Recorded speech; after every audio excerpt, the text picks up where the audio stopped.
안녕하세요. 초보택시입니다. 24년 11월 20일 수요일입니다. 운행 잘하고 계시죠? 수고 많으십니다. 오늘도 택시 이야기 해보죠. 날씨가 흐립니다. 해가 안 뜨네요. 지금 날씨를 한번 보면 오늘 오후에 비 예보가 있고 내일도 새벽이나 오늘 밤 넘어가면서 비 예보가 있네요. 그래서 밤에 운행하시는 분들은 비 싫어하시는 분들은 조금 걱정이 되겠고, 그런데 무조건 매출에 집중하시는 분들은 오늘 자정 넘어가면서는 손님들이 택시를 잡기가 힘들지 않을까라고 추측을 해봅니다. 그리고 지금 같은 날씨, 10도 넘어가는 날씨는 거의 이번 주 말이 마지막일 것 같습니다. 그래서 다음 주 넘어가면서 비가 화요일 정도에 잠깐 오고 그 뒤에는 완전 겨울로 들어갑니다. 11월 중반 후반까지 마지막 따뜻한 날씨를 즐기십시오. 낮 기온 10도 넘어가는 날씨가 다음 주 화요일 정도까지가 마지막이고, 비 오고 난 다음에 다음 주 중반부터는 이제 아침 기온 확실하게 1도, 2도, 1도, 낮 최고 기온도 6도, 7도 이 정도까지 내려갑니다. 그래서 다음 주부터는 본격적인 겨울로 들어간다. 자, 그리고 택시 오늘 올라와 있는 택시 번호판 가격은 서울 1억 1200, 1250만원 전후, 그 다음에 인천은 1억 2300만원이다 라고 합니다. 요즘 자꾸 인천 택시를 하고 싶어요. 그리고 요건 이제 배터리 팩에 대해서 얘기를 한번 드려볼게요. 배터리를 전체 교체하지 않아도 되지 않냐, 전기 택시 같은 경우에. 그거 모듈로 교체할 수 있다던데, 저도 사실은 실제 이렇게 모듈로 교체하신 분은 못 봤고, 다만 소문은 이렇게 들어봤습니다. 그래서 이걸 구조를 잠깐 얘기를 드려보면, 이게 일반적으로 이제 전기차의 배터리 팩의 안쪽 구조죠. 그러면 저기 보시면 뭐 저렇게 10개나 12개나 14개나 아니면 8개나 이런 식으로 나뉘어져 있습니다. 그래서 요걸 단위를 보면 우리가 배터리 팩이라는 게 있죠. 그 배터리 팩이 있고, 그 배터리 팩 안에 모듈이 있고, 그 모듈을 뜯으면 그 속에 셀이 있습니다. 작은 진짜 건전지 단위죠, 어떻게 보면. 그래서 셀이라는 건전지 단위, 그걸 모은 모듈, 그 다음에 그 모듈을 보통 10개, 12개, 14개 정도 넣고 완전 밀봉시켜서 이제 딱 차량 하부에 넣는 팩. 그래서 팩 단위의 교체가 있고, 그 다음 모듈 단위의 교체가 있어요. 국내에서 이제 모듈 단위로도 교체를 하면 비용 싸고 그렇게 해준다라는 얘기가 있는데, 저는 아직 그걸 직접 교체하신 분을 만나지는 못했어요. 얘기를 좀 구체적으로 들어보고 싶은데, 자, 여기에서 우리가 생각해야 될 부분이 있다라는 겁니다. 이게 보증기간 내면 이걸 팩 단위로 교체하든 모듈 단위로 교체하든 아무런 상관이 없죠. 상관이 없어요. 그런데 왜 전기 택시는 무조건 배터리 보증을 자동차 회사가 50만 100만 킬로까지 해주는 그걸 사야 되냐, 우리가 길게 탈 거면. 참고로 2년마다 바꿀 분들은 상관없어요. 돈 남아 돌고 차값에서 한 1,500, 2,000 손해봐도 상관없이 2년마다 바꿀 분들은 아무런 고민하실 필요가 없습니다. 지금처럼 전기 택시 타시면 됩니다. 다만 이게 이제 뽑으면 한 4년, 5년 정도는 이제 길게 타실 분들, 그런 분들이 고민이죠. 결국 한 2년 반, 2년에서 2년 반 지나면 보증기간 지나고 그 뒤에 문제죠. 그런데 외국에 가장 많이 팔리고 사례들이 있는 것이 테슬라입니다. 테슬라의 사례를 보면 한 배터리 기준으로 30만에서 40만 전후가 되면 배터리에 문제가 발생하는 빈도가 높아져요. 물론 길게 막 50만, 60만 이렇게 가는 경우들도 많아요. 하지만 확률적으로 보면 30에서 40만 정도가 되면 배터리에 문제가 발생합니다. 근데 그 테슬라 역시도 마찬가지입니다. 모두가 다 고장이 나는 건 아니겠죠. 결국은 이 배터리 중에서도 주로 이제 더 많이 쓰는 것이나 아니면 문제가 발생하는 것들이 있을 것이고, 편차가 있고 거기에서 가장 낮아지는 것들, 문제가 발생하는 것들이 있는 거예요. 근데 우리가 보증기간을 만약에 배터리를 30만 킬로 탔다 라고 해봅시다. 그럼 30만 킬로 타고 배터리에 고장이 났어요. 그러면 전체로 교체하면 2천만 원 정도입니다. 근데 그걸 모듈로 교체하면 만약에 10개 모듈이 있다라고 하면 200만 원대겠죠. 그러면 200만 원 그 가장 문제가 발생한 모듈만 교체하면 되지 않냐? 200만 원밖에 안 드니까 라고 생각하면 당장 굴러는 가겠죠. 200 내고 굴러는 가요. 근데 문제가 뭐죠? 자, 내 차가 이미 30만 킬로를 탔어요. 그리고 그 중에 하나가 고장이 나서 그걸 200만 원 주고 바꿨다 칩시다. 그럼 나머지는 어때요? 10개로 나뉘어져 있다라고 할 때 하나는 교체했는데 왜? 그걸 교체 안 하면 아예 운행이 안 되니까. 그걸 교체했는데 문제는 그것 제외하고 나머지들도 30만 킬로를 탄 배터리라는 거예요. 결국은 하나의 모듈이 문제가 발생했다라는 건 다른 것도 결국은 30만 킬로 탔을 때 문제가 발생할 가능성이 높아지겠죠. 그래서 하나를 교체하고 나서 문제없이 한 30만 킬로까지 또 더 잘 운행돼주면 다행이야. 그런데 그렇다고 하면 다른 배터리는 어때요? 바꾼 건 새 거니까 30만 킬로, 이제 0에서 시작해서 30만이지만 다른 배터리는 이미 30만 킬로까지 달렸고 거기 또 60만 킬로까지 문제없이 달려야 돼. 결국은 확률적으로 보면 하나의 문제가 발생했다는 건 다른 모듈에도 문제가 이제 시간을 두고 발생할 가능성이 높아진다는 거예요. 그러면 하나를 교체하고 조금 있다가 또 다른 게 문제가 발생하면 또 200이 드는데. 네. 우리가 가스 택시 같은 경우에는 솔직히 좀 한 3, 40만 타고 엔진 미션 내려도 돼요. 몇백 들여서 교체하면 또 몇십만 탈 수 있으니까. 적어도 심장이 가장 중요한 엔진 미션은 뭐 내리고 교체하면 되니까. 그런데 전기차는 이게 10개, 12개 단위로 나뉘어져 있고 그걸 부분으로 교체하는데 단순 비용으로 하면 200 얼마가 들 것이고 그렇게 교체해봤자 나머지가 8개, 9개, 10개 정도가 역시나 마찬가지로 긴 이미 오래 주행했던 배터리라는 거예요. 그래서 결국 여기에서 모듈 단위로 자동차 회사가 이렇게 교체를 해줘도 의미가 없어요. 200 단위로 교체해봤자 의미가 없어요. 그 교체하고 우리가 바로 팔 것이냐? 그러면 괜찮죠. 가게만 굴러놓고 수리를 해놓고 바로 팔아버리면 뭐 그러면 뭐 몰라. 괜찮을 수 있겠지만 그게 아니고 탄다라고 하면 결국 또 문제가 발생할 가능성이 높아진다. 결국 핵심이 뭐냐? KG처럼 배터리 팩 자체를 그냥 100만 킬로까지 보증을 해주는 최소 50만에서 100만 킬로까지 보증을 해주는 형태가 되어야 된다는 거예요. 그래야지만 뭐 모듈로 교체해주던 뭐가 어떻게 되든 상관없이 적어도 배터리는 내가 돈을 들이지 않아도 된다. 이번에 이 모듈을 교체해주든 다음에 저 모듈을 교체해주든 아니면 팩 전체를 교체해주든 문제가 없다는 거예요. 그리고 감속기 얘기하는데 맞아요. 결국은 전기 택시에서 비용이 많이 들진 않는데 대신 나중에 문제가 발생할 때 가장 큰 것들이 첫 번째가 배터리 팩. 그건 전체 2000, 모듈로 하면 200단위. 그 다음에 두 번째가 감속기예요. 그런데 감속기랑 모터랑 붙은 회사도 있고 나뉘어진 회사도 있고 다양합니다. 결국 감속기 문제가 발생하고 모터 문제가 발생하는 거기에서 또 들어가는 돈은 몇백 단위예요. 그런데 감속기나 모터 같은 경우에는 그게 별로 안 타고 고장나지 않아요. 그건 그 형태로 보면 엔진 미션과 유사한 정도로 타고 고장난다라고 보시면 되겠죠. 그러면 감속기나 그 모터 같은 경우에는 하나잖아요. 그 하나 혹은 2개 정도를 교체하고 나면 그 부분에 대해서 우리가 보통 비용을 내면 몇백 단위로 들긴 하죠. 감속기 같은 경우에 모터 붙으면 뭐 3, 400이라고 하니까 드는데 그건 교체하고 나면 우리가 정상적으로 서비스 센터에서 했을 때 1년 정도 보증이 돼요. 문제가 없어요. 보증이 돼요.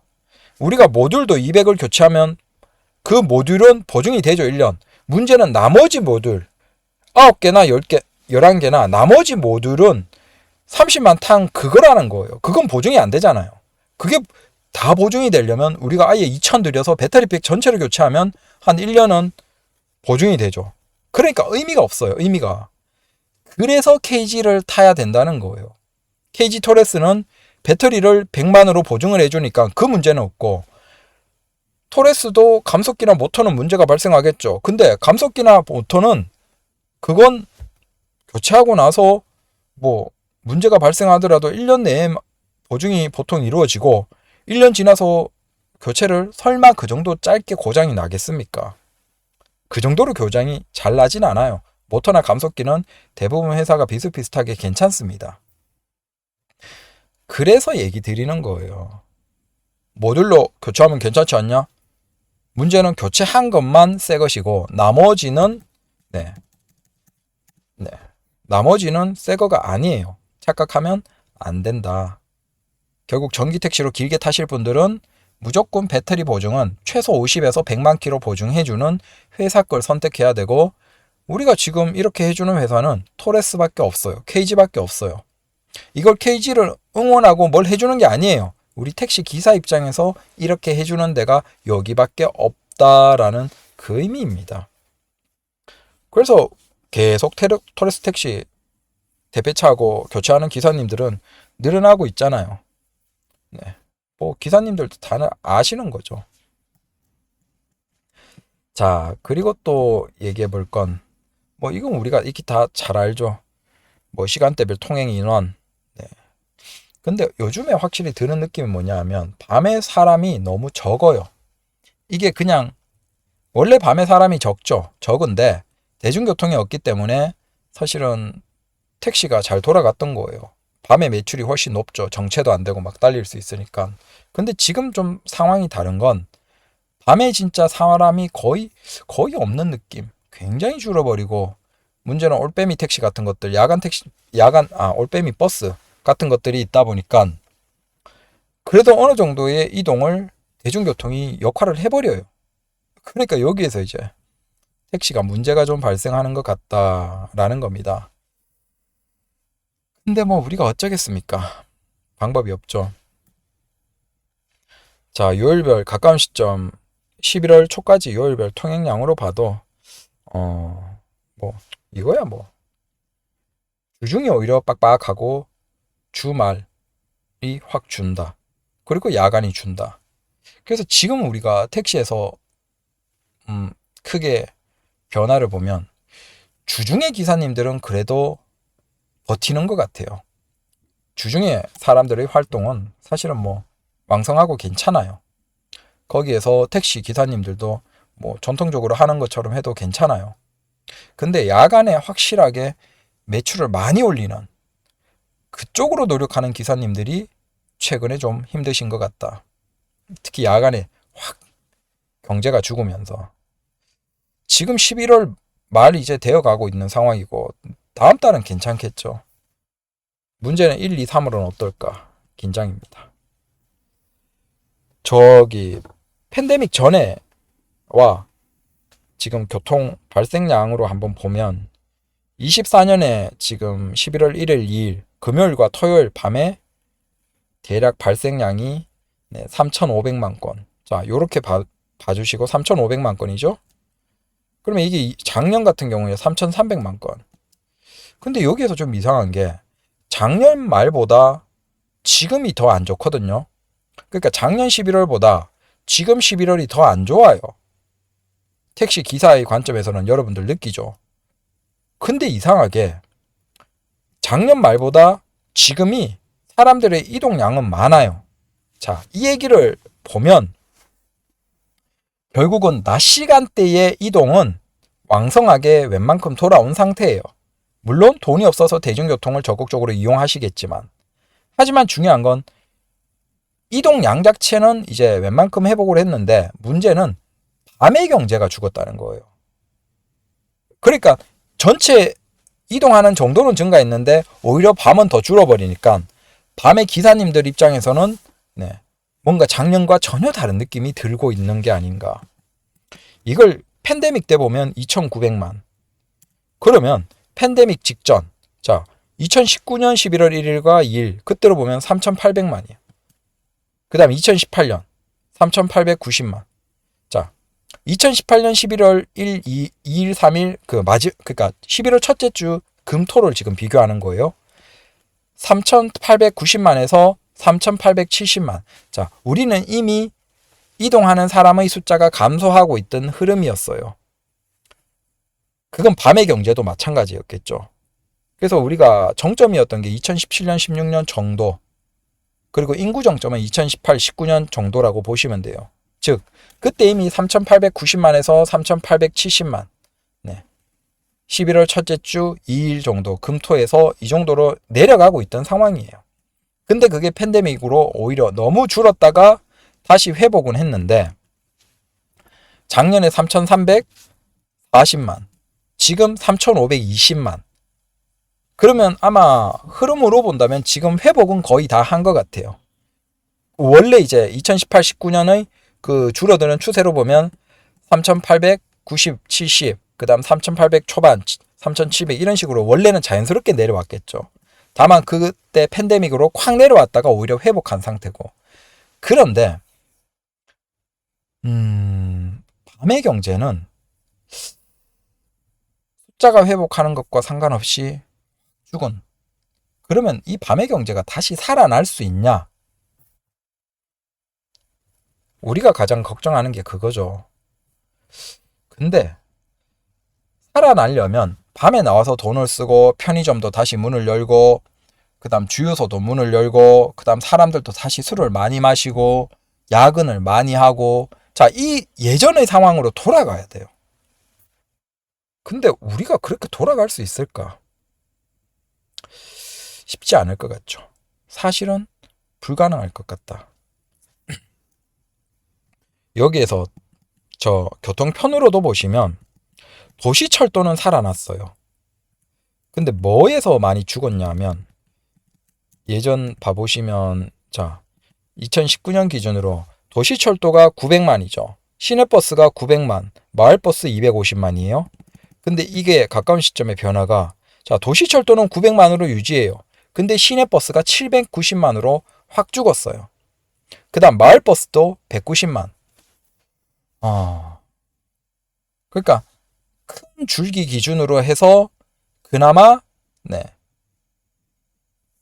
지하철 타고 이동을 많이 하는 것이고 마을 단위 혹은 시내버스 단위로 버스를 타고 이동하는 것조차 마르고 있어요.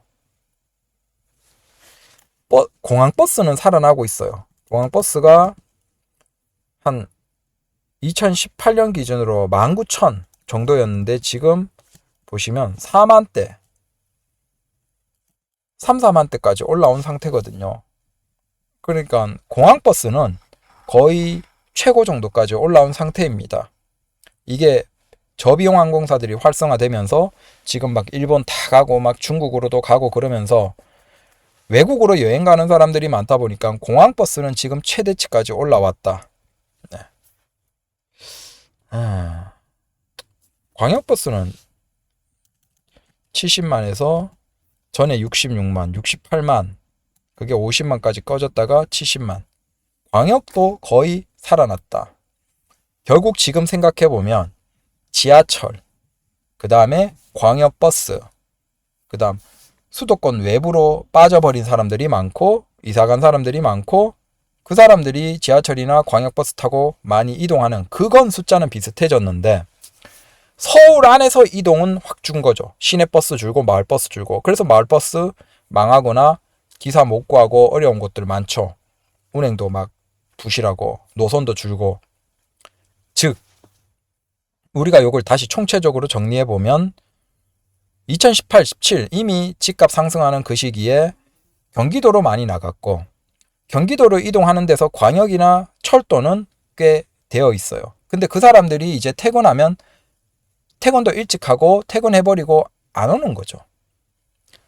그리고 서울 안에서도 마찬가지로 그 사람들이 외부로 빠져버리니까 서울 안에서 이동은 준 거예요. 그러다 보니까 서울 안에서 혹은 도시 안에서 마을버스나 시내버스의 이동이 줄었어요. 생각해보면 밤에 경제가 다시 살아나기는 힘들 것 같다. 그나마 예전은 서울이나 수도권이나 대도시권에 몰려 있었고 근데 그게 지금 쫙 퍼져버렸고 퍼진 상태에서 우리가 김포 같은 도시들이 굳이 서울로 안 나오고 김포택시나 남양주 택시나 의정부나 이런 곳들이 이제 그 지역에서 예전 같으면 서울로 많이 오히려 쐈을 텐데 덜 쏘고 그 지역에서 그냥 운행을 하시잖아요. 그 현상이 그거인 것 같아요. 그런 과정에서 서울이나 성남이나 이런 곳에서 이제 적극적으로 자기 지역의 이권을 지키기 위해서, 택시 이권을 지키기 위해서 타 지역에서 들어온 택시를 적극적으로 신고하는, 사실 조금 마찰이 있는 그런 상황들이 벌어지는 것이죠. 왜? 자기 지역, 김포나 아니면 일산이나 성남이나 이런 자기 지역의 사람들만 택시 손님으로 유지해도 먹고 사는 거야. 네. 구조로 본다면. 반대로 서울에서는 외곽으로 쭉 빠지면서 힘이 좀 빠져버린 상황이다라고 보시면 되고, 그러면 퇴근도 일찍 하고 그 다음에 밤에 술도 덜 마시니까 지금 우리가 느끼는 것처럼 서울 안에서 야간에 굉장히 뭔가 힘이 좀 빠져버린 느낌이 들죠. 연말 같지도 않고. 그래서 이게 내년에 가면 더 흐름이 이렇게 강하게 나오지 않을까. 결국 야간에 손님 줄고 술 손님 줄고 야간에 이동하는 사람 줄고 야간의 경제는 쭉 꺼지는 정도. 지금 오늘 그 IMF 내년 전망치 보면 올해보다 내년이 더 안 좋아요. 물가 상승은 그대로인데 네. 경제 성장은, 잠재 성장은 더 안 좋은 상황이라서 내년이 더 안 좋을 거예요. 오해하지 마십시오. 이렇게 얘기한다라고 해서 이렇게 제가 자꾸 자료를 찾아보고 하는 건 우리가 지금 힘들고 그냥 손님이 예전보다 좀 줄었다라고 얘기하는 건 우리가 나의 문제일 수도 있고 구조의 문제가 있죠. 근데 나의 문제는 나의 문제를 찾아서 노력하면 돼요. 하지만 나의 문제가 아니고 내가 속해 있는 그 구조의 문제일 때는 우리가 그걸 담담하게 받아들이는 게 맞아요. 즉, 지금 같은 상황에서 내가 노력해서 매출을 조금 더 올릴 수는 있어요. 하지만 그러면 시간도 힘도 많이 들면서 스트레스를 받겠죠. 그거보다는 우리 구조 자체가 이렇게 됐기 때문에 그 속에서 나는 나의 매출 감소는 뭐 인정하고 받아들이고 가는 게 맞다라고 저는 생각해요. 그 관점에서 지금 이 구조 속에서 우리가 그래도 바꿈지 않고 살아갈 수 있는 것 정도만 하더라도 택시는 참 감사하다라고 수긍하는 게 맞지 않을까. 그게 내가 일을 덜해서 그러면 내가 일을 열심히 해야죠. 근데 그게 아니면 지금 이 상황을 너무 걱정하지 말자라는 그 관점에서 이렇게 얘기를 드리는 거예요. 저 역시도 네, 찾아보고 이제 이걸 수긍을 하는 것이고. 근데 우리와 다른 상황들이 있죠. 그 시장은 지금 거의 붕괴를 하고 있어요. 뭐 대리 시장도 마찬가지고 택시 그 배달 시장도 마찬가지고 그쪽은 이게 가끔 이런 얘기 지금의 상황에 대해서 얘기를 하면 야 택시 이제 안 좋겠네요. 택시 기사 이제 별로겠네요. 개인 택시 별로겠네요. 아니에요. 이럴수록 오히려 경제가 나빠질수록 개인 택시의 가치는 계속 올라가요. 왜? 택시는 굶지 않아요. 택시의 굉장히 특이한 부분이 기사가 한정되어 있고 지역이 한정되어 있고 요금이 동일해요. 근데 이런 사업 모델이 별로 없어요. 이런 일을 할 수 있는 모델이 별로 없어요. 왜냐하면 이런 구조 속에서는 모든 기사가 평평하게 평균에 맞춰져 버리죠. 그러니까 전체 손님이 줄어들었을 때 개개별의 기사들도 매출이 자연스럽게 감소하는데 문제는 이걸 누군가가 노력해서 조금 더 오르는 수익을 얻는 그건 가능하지만 요금도 고정에다가 네. 그다음 지역 고정, 그다음 차량 대수 고정이면 이게 평평하게 퍼져버리는 거예요. 모든 기사들이. 내가 굳이 고민하지 않아도 내 매출 감소했지만 다른 기사도 감소하고 매출 상위권 기사도 감소하고 평평해져 버리는 거예요. 그래서 그냥 내 매출이 조금 감소하지만 먹고 사는데 문제 없게 되는 거죠. 반면에 우리가 지금 자영업을 하거나 뭔가 그런 영역에 이렇게 거기에 진입할 수 있는 사람들이 제한되어 있거나 요금이 제한되어 있거나 이렇지 않은 곳들은 돈 많은 애들이 다 쓸어 먹어버리거나 아니면 전체적으로 매출이 완전 붕괴해버리거나 그런 상황이 나와요. 작년에 20몇만 원, 30몇만 원 배달 매출 찍던 이들이 지금 경제가 힘드니까 어때요? 배달판에 계속 들어가 버리죠, 사람들이. 근데 배달판에 요금은 고정되어 있지 않아요. 그러니까 어떻게 돼요? 기사들은 계속 들어오고 요금은 자유니까 기사들이 많으니까 배달 요금을 2,000원만 해도 작년에 8,000원씩 7,000원씩 주던 걸 2,000원씩만 줘도 배달을 가요. 그러니까 배달 단가가 무너져 버리고 모두가 가격이 무너져 버리는 그런 현상들. 이게 택시랑 다른 거예요. 그러니까 택시처럼 어떻게 보면 업권이 보장되어 있는 형태가 사실은 많지 않아요. 그러면 이건 그냥 내가 현실을 받아들이고 매출이 감소하면 아 그래 지금 상황으로 인해서 감소한다라고 받아들이면 돼요. 그런데 배달이나 대리나 다른 자영업이나 편의점이나 이런 것들은 내가 그냥 매출이 감소한다라고 그걸 받아들일 수 있는 게 아니에요. 고정 비용이 있는 데다가 경쟁이 치열해지면서 내가 매출이 있어도 마이너스로 들어가 버리면 그냥 망해버리는 거예요. 배달도 마찬가지로 작년 같으면 월 400, 500 찍던 기사들이 지금 200, 250 못 찍어요. 그러면 유지를 해야 되는데 망해버리는 거예요. 그러면 그런 상태에서 더 기사들은 수익을 벌려고 하고 악착같이 달리는 그 상황에서 결국 평범한 기사들은 매출이 더 감소하면서 아예 유지를 못하는. 그래서 주절주절 죄송합니다. 정리를 하면 택시 같은 경우에는 사실은 우리 개개별 기사들은 고민할 필요가 없어요. 지출을 최소화시키고 그 다음 내 건강관리 잘하고 그 다음 규칙적으로 그냥 일을 하면 돼요. 다만 그 상황에서 내가 속해 있는 상황으로 인해서 매출이 감소할 수도 있고 오를 수도 있어요. 그건 자연스럽게 받아들이면 돼요. 그래서 매출에 너무 일희일비하지 말고 그냥 웃고 행복하게 건강 잘 챙기면서 우리가 유지를 하면 돼요. 그러면 그건 상황에 따라서 그냥 자연스럽게 오르락 내리락 하고 걱정이 없어요. 어차피 요금이 동일하고 진입할 수 있는 기사가 제한되어 있고 지역이 한정 딱 되어 있기 때문에 업권을 확실하게 보장하는 구조거든요. 근데 그러니까 우리는 지금 딱 어떻게 보면 방파제나 어떤 집 속에 있는 거야. 이불을 따뜻하게 덮고 있는 거예요. 하지만 지금 배달이나 대리나 자영업이나 알바나 이런 쪽은 정말 그냥 비바람을 다 맞고 있어요. 거기에는. 문제는 경제가 나빠질수록 나오는 사람들이 많아요.